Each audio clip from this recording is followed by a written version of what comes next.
Amen. Alors, on continue à regarder ensemble certaines choses. On va commencer en regardant deux promesses que Jésus-Christ a faites ensemble. Si l'on regarde en Jean chapitre 14, verset 27, Jésus, il nous dit « Je vous laisse la paix. Je vous donne ma paix.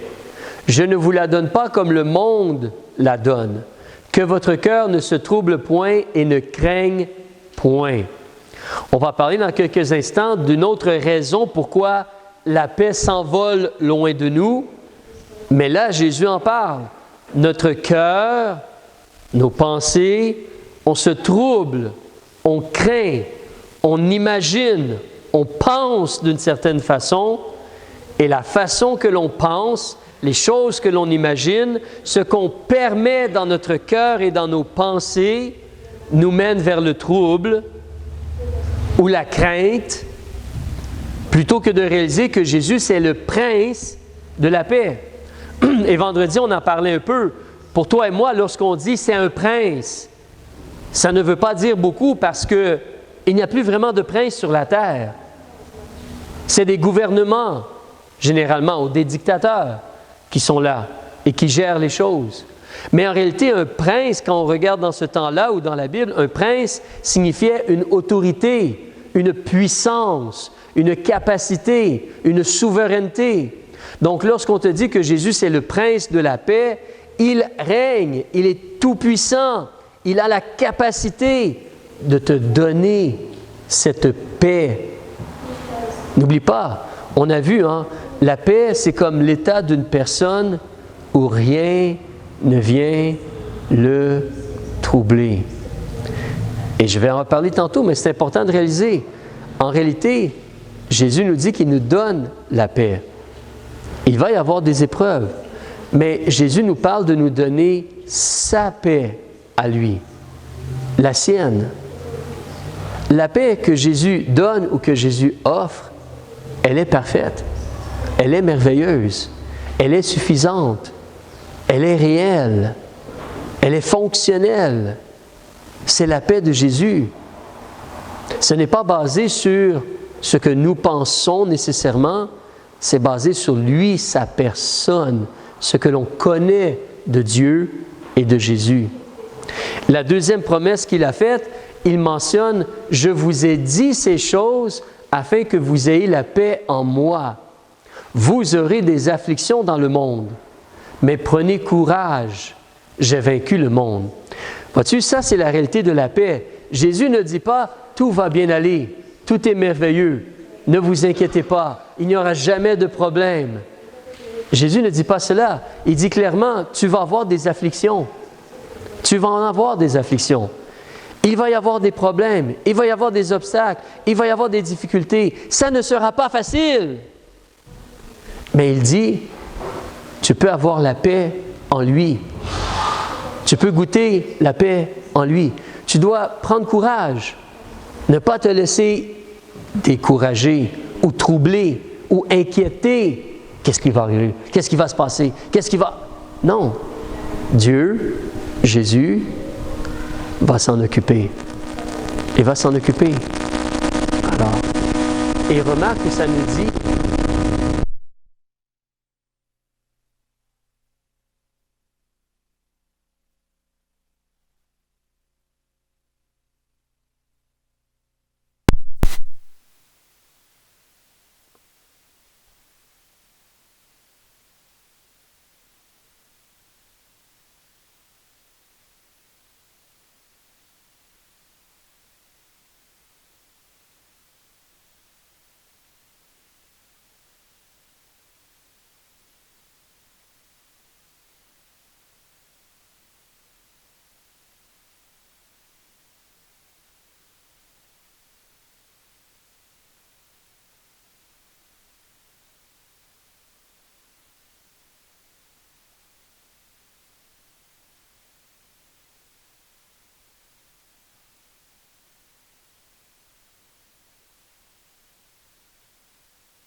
Là, c'est mieux, on m'entend? Excellent. Alors, les raisons pourquoi nous n'avons pas de paix. Les choix que les gens font, les gens choisissent le mal ou d'être méchants ou de faire des choses insensées et ça nous affecte. Et nous, on réagit de la mauvaise façon et la paix s'éloigne de nous. Une autre raison pourquoi on n'a pas la paix, nos choix à nous, notre désobéissance fait en sorte qu'on ne peut pas goûter la paix. Là, je vais vous parler d'une troisième chose, c'est notre perception. Notre perception, les pensées que l'on a, comment on réfléchit, fait en sorte qu'on perd notre paix. On va regarder un exemple. Si tu veux suivre dans la Bible, c'est Psaume 73. Mais les versets vont être ici aussi. Mais Psaume 73, dans ta Bible, si tu veux suivre, je vais débuter, je crois, vers le verset 2 ou 3 en anglais. Là, il y a un petit décalage des fois. Mais le Psaume 73, on va regarder une petite chose ici. Je te laisse tourner quelque peu. Mais Psaume 73, donc le psalmiste, ici, il nous parle, puis il nous dit, « Pour moi, le pied m'a presque manqué, j'ai presque trébuché. Peu s'en est fallu que mes pas n'aient glissé, car j'ai porté envie aux insensés, voyant la prospérité des méchants. » Il a pensé comme cela, car ils ne sont point liés jusqu'à leur mort. Le méchant semble faire tout ce qu'il veut, puis tout lui sourit, puis le méchant semble être heureux. Et moi, je ne le suis pas. Non, leur force est en son entier. Quand les mortels sont en peine, eux n'y sont point. Ils ne sont point frappés que les humains. On pense des fois que les gens qui sont très riches ne sont pas affectés par les choses de la vie comme toi et moi peut-être. C'est pourquoi l'orgueil les entoure comme un collier. La violence les couvre comme un vêtement, ces gens-là. Leurs yeux sont enflés à force d'embonpoint. Les désirs de leur cœur se font jour. Ils semblent avoir tout ce qu'ils veulent, les méchants. Aussi, son peuple, là techniquement j'ai passé je crois 2 versets, j'ai descendu 2 versets plus bas, ce serait le verset donc 10.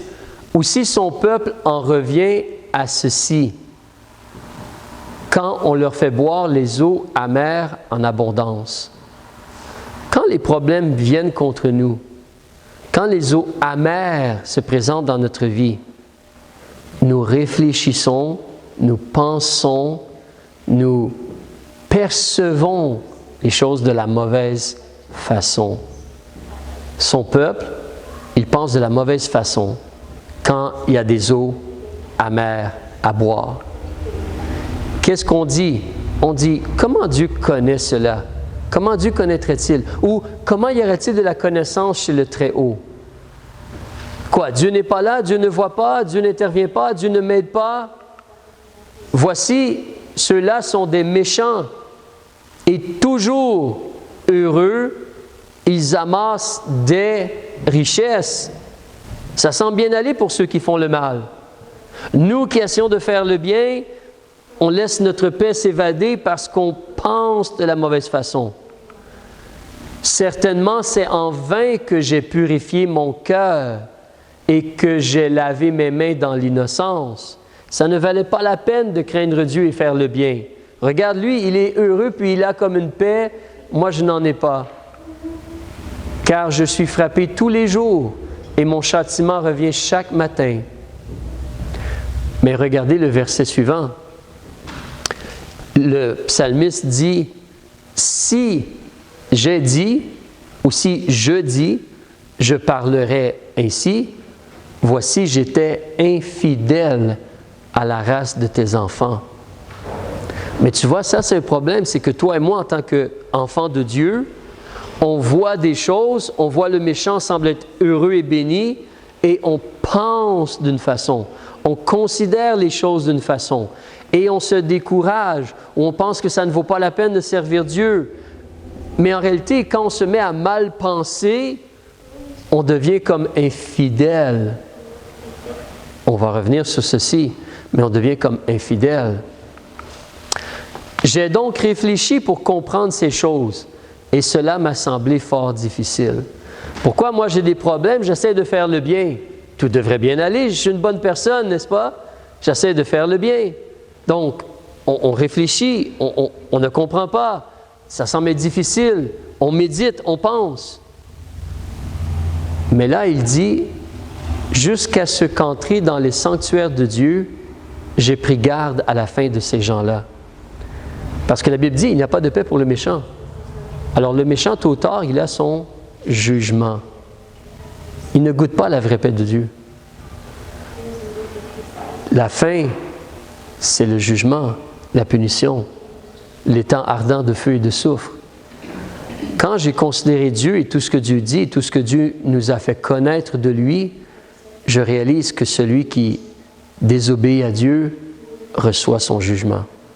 Le salaire du péché, c'est la mort. Alors là, je recommence à mieux penser. Quand mon cœur s'aigrissait ainsi et que je me tourmentais, là on regarde plus vers le verset 21, mais quand mon cœur s'aigrissait ainsi et que je me tourmentais en moi-même, alors j'étais abruti et sans connaissance. J'étais devant toi comme les bêtes. Mais la réalité, c'est qu'on fait cela, nous, en tant qu'enfants de Dieu ou en tant que personne. Quelque chose se passe et c'est comme si on oublie notre foi. Et on pense, et on imagine, et on considère, et on réfléchit mal, et on croit que ça ne vaut pas la peine de servir Dieu. Et plein de choses un peu similaires à cela. On réfléchit mal, on considère mal les choses, on devient un peu comme abruti ou comme une bête qui n'a pas de sagesse, de capacité de réfléchir et de prendre de bonnes décisions. Il y a un danger. Le psalmiste le mentionne. « Hey, peu s'en est fallu que je trébuche et que je tombe. » C'est pas juste lui, c'est toi et moi dans notre vie aussi. Dans la réalité, on essaie de servir Dieu et des choses se produisent. Comment on pense? Comment on considère les choses? Alors je continue, mais je reviens sur le verset, tu vois. Si j'ai dit je parlerai ainsi, voici j'étais infidèle. Voyez le lien, parce que en réalité, infidèle, c'est l'opposé d'être fidèle. Et qu'est-ce qu'on a vu il y a quelques instants ou il y a quelques semaines? Je crois la semaine passée, j'en ai parlé. En anglais, tu as le mot faithful, full of faith. En français, tu as le mot fidèle. Ça veut dire plein de foi. Tu as la foi. Mais infidèle, c'est l'opposé. Tu n'as plus la foi. Tu n'espères plus. Tu n'as plus confiance. Tu ne crois plus dans la capacité de Dieu, dans la souveraineté de Dieu, dans le fait que Dieu va agir selon ses promesses et ses paroles. Tu ne considères plus cela. Tu penses de la mauvaise façon. Tu penses de la mauvaise façon. Et c'est triste. C'est triste. Donc, on parle, on pense de la mauvaise façon, on oublie la foi, on oublie notre confiance en Dieu. Notre perception, nos pensées peuvent être très dangereuses. Donc, si on considère justement, comme une petite conclusion, manque de foi va apporter manque de paix. Si je ne mets plus ma confiance en Dieu et sa capacité d'agir, d'agir selon ses promesses, selon ses paroles et de bénir celui qui le craint et qui veut faire le bien, je manque de foi, je vais manquer de paix. Ou si j'ai une mauvaise perception, si je pense que « mais il semblerait que le méchant est béni finalement, donc je vais faire le mal moi aussi. » Si je pense comme cela, c'est un manque de foi. Une mauvaise imagination. On imagine que Dieu nous a oubliés, que Dieu est en vacances, que Dieu ne nous entend pas, que Dieu ne nous aime pas, peut-être. Que Dieu ne nous aime pas. Mauvaise imagination égale manque de foi. Manque de foi égale manque de paix. Manque de paix. Tout cela est lié ensemble. Donc, dans ma vie, des fois, ce n'est pas quelqu'un qui me fait un tort. Ce n'est même pas moi qui choisis de faire le mal. Mais je vis ma vie et je vois quelqu'un qui fait le mal et qui semble être heureux. Et là, je dis, mais est-ce que ça vaut la peine de faire le bien? Pourquoi à la place, moi aussi, je ne fais pas n'importe quoi ou ce que moi je désire faire et juste penser à m'enrichir ou m'élever ou quoi que ce soit? Je pense de la mauvaise façon. La tentation peut être là aussi. Mais ça aussi, ça me fait perdre ma paix. Ça me fait perdre ma paix. C'est dangereux.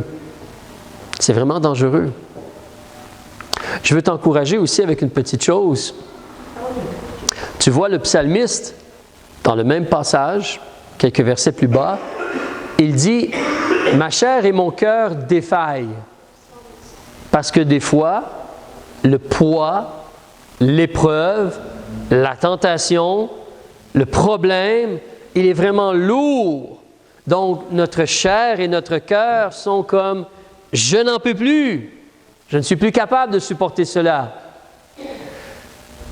Mais Dieu est le rocher de mon cœur et mon partage à toujours. Il y a un combat. Il y a un choix à faire.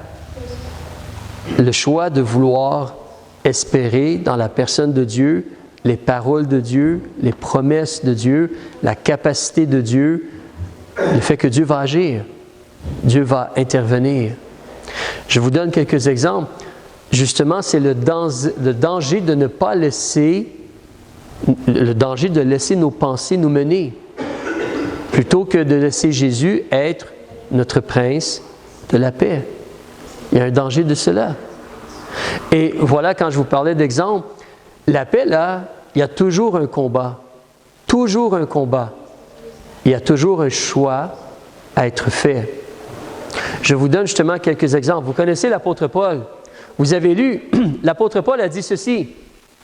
On l'a lu tantôt. Dieu a dirigé l'apôtre Paul, il vivait comme cela, il enseigne aux gens de vivre comme cela. Ne t'inquiète de rien. Expose tes demandes devant Dieu. Mais la vie, c'est un combat. Le même apôtre Paul qui dit « Ne t'inquiète de rien », remarquez ce qu'il a dit ici. Il a aussi dit, en Romains chapitre 9, versets 2 et 3, « J'ai une grande tristesse et un continuel, quoi?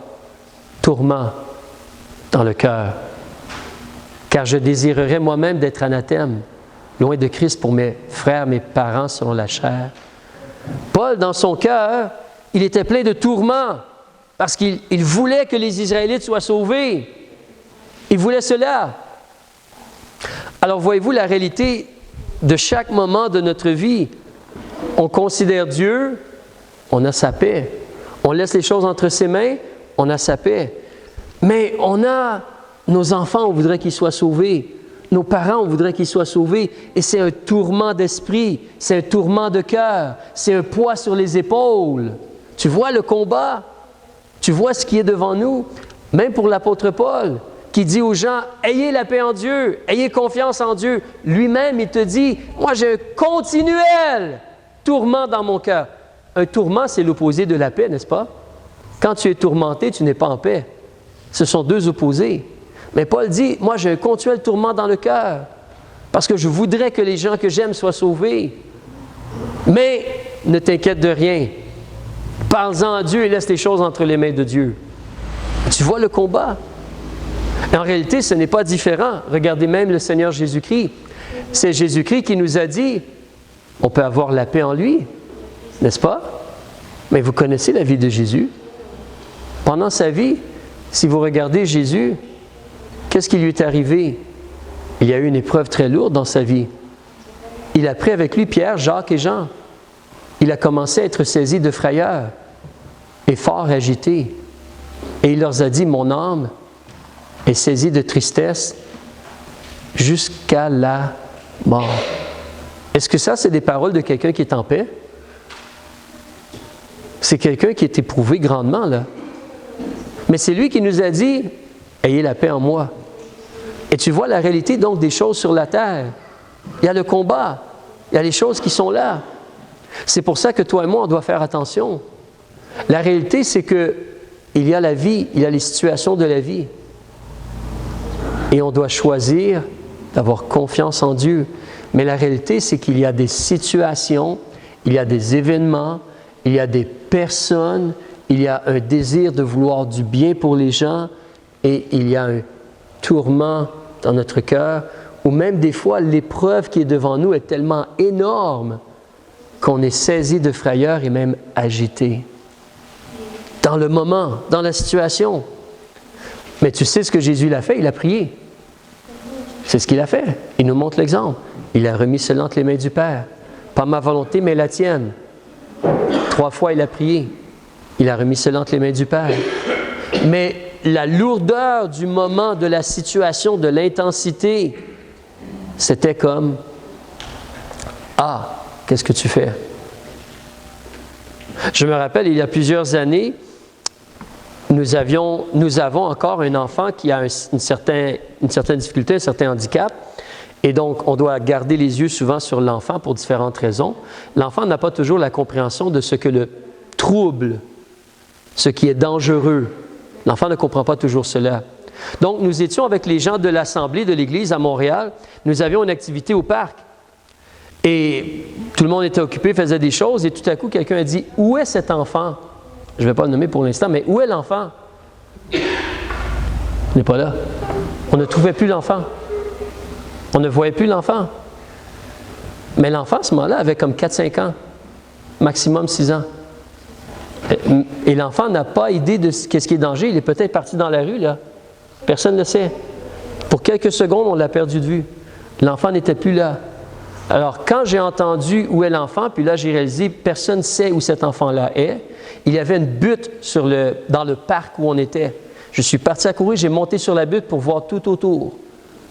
Tout autour. Et là, je cherchais, puis en même temps, qu'est-ce que je faisais? Je priais. Je priais, puis je cherchais où est l'enfant, où est l'enfant, où est l'enfant. Et quelqu'un a dit, on l'a trouvé, elle est là. Et je suis descendu en bas de la butte. Et vous savez ce qu'un homme a dit, qui visitait l'église? Il a dit, Éric, ton visage démontrait énormément de peur et de crainte ou de soucis et tout cela, et ainsi de suite. Oui, mais c'était la réalité du moment. J'avais confiance en Dieu qui nous aiderait, mais c'est comme, où est l'enfant? Qu'est-ce qui va se produire? Est-ce que l'enfant est en danger et tout cela? Tu as la réalité du moment. Mais on remet cela entre les mains de Dieu et on peut avoir la paix en Dieu quand même. Mais c'est pour cela que c'est important pour toi et moi de réaliser qu'il y a un combat. Donc, les gens vont faire ou dire des choses qui vont nous irriter ou nous causer des difficultés. On doit apprendre à réagir par la foi et laisser les choses entre les mains du Seigneur et laisser la paix de Dieu entrer en nos cœurs ou demeurer, continuer à être dans nos cœurs. Nous-mêmes, malheureusement, des fois, on choisit de faire des choses un peu insensées et on peut perdre la paix de Dieu suite à cela. Des fois, c'est tout simplement la façon qu'on réfléchit ou qu'on pense. La paix s'éloigne parce qu'on oublie de continuer à faire confiance en Dieu et ce qu'il a dit, c'est vérité. Et comprenez que c'est un combat. Hein? C'est un combat. C'est là devant nous. Donc, si tu es éprouvé ou si des fois, comme Jésus, tu te retrouves saisi de frayeur, ce n'est pas nécessairement un péché. Tourne cela entre les mains de Dieu. Si tu as un continuel tourment dans ton cœur, comme Paul, ce n'est pas nécessairement un péché. Mais prie à Dieu et laisse cela entre les mains de Dieu. Réagissons de la bonne façon. Je t'encourage en terminant dans ceci. Regarde, ça c'est la déclaration et la promesse de Jésus-Christ. Dans les épîtres, on te dit que la paix de Christ à laquelle vous êtes appelés en un seul corps règne dans vos cœurs. En réalité, Dieu veut que tu aies sa paix. Tu as fait la paix avec Dieu par le sang de Christ. Alléluia. Sinon, n'attends pas. Demande à Jésus d'être ton sauveur pour être en paix avec le Créateur, avec Dieu. Au lieu d'être ton juge, il va devenir ton sauveur et ton berger. Mais si tu as Jésus comme ton sauveur, tu es appelé à la paix. Tu es appelé à cela. Mais toi, tu dois choisir de la laisser régner dans ton cœur. C'est là l'application et l'effort et le travail. C'est là l'importance de demeurer dans la prière ou dans l'étude de la parole de Dieu pour se faire rappeler les vérités de Dieu. Mais la paix de Dieu, la tranquillité, l'état d'une personne où rien ne vient le troubler. Il y a des épreuves, il y a des moments intenses, des moments de frayeur. Il y a des fois des tourments dans notre cœur suite à ce qui se passe ou les gens autour de nous. Mais on laisse la chose entre les mains de Dieu et on sait que Dieu s'en occupe. On sait que Dieu s'en occupe. Alors il nous faut être encouragé. La paix, en réalité, c'est pour ça que dans notre vie, on peut vraiment marcher en goûtant la paix dans notre cœur, dans notre esprit, à cause de la personne de Jésus, de ses promesses, de sa capacité de s'occuper des choses. C'est le prince, il règne sur nos cœurs. C'est le prince de paix, il s'occupe de nous et nos situations. On va terminer par la prière. Père, on prie que tu puisses nous aider à faire attention à nous-mêmes,